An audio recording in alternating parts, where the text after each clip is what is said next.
Mona Lisa हे जगातलं सर्व प्रसिद्ध पेंटिंग ज्याने काढलं त्या लिओनार्डो दा विंची बद्दल काही फॅक्ट जाणून घेऊयात। मोनालिसा पेंटिंग असं म्हणलं जातं त्याने ते पेंटिंग कधीच पूर्ण केलं नाही आणि ते शेवटपर्यंत त्याच्याकडेच होतं। तिच्या हास्याचं रहस्य आजही शास्त्रज्ञांचा अभ्यासाचा विषय आहे। नंबर 2, मानवी शरीराचा सखोल अभ्यास। त्याने 30हून अधिक डेड बॉडीज फाडून त्यांच्या शरीर रचनेचा अभ्यास केला आणि त्याच्या शरीराची चित्रे इतकी अचूक होती की आज सुद्धा मेडिकल बुक्स मध्ये त्याचे स्केच वापरले जाते। Number 3, flying machine. 1990 मध्येच त्याने फ्लाइंग मशीन, पॅराशूट आणि इव्हन हेलिकॉप्टरचं डिझाईन सुद्धा बनवलं होतं। राईट बंधूंच्या जन्माच्या 400 वर्ष आधीच त्यांनी हे आराखडे बनवले होते। Number 4, mirror writing. तो डावखरा होता आणि तो असं लिहायचा की आरशात बघितल्यावरच ते नीट वाचता यायचं। लोक असं म्हणतात की त्याच्या आयडिया कोणी चोरू नये म्हणून तो असं लिहायचा। नंबर 5, जगातलं सगळ्यात महागडं नोटबुक। त्याचं एक वैज्ञानिक नोटबुक कोडेक्स लायकेस्टर हे नोटबुक बिल गेट्सने विकत घेतलं होतं।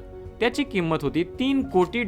आणि number 6, learning never exhaust the mind. हे त्याचं वाक्य आणि त्याचं आयुष्य हे आजच्या जनरेशनसाठी प्युअर इन्स्पिरेशन आहे।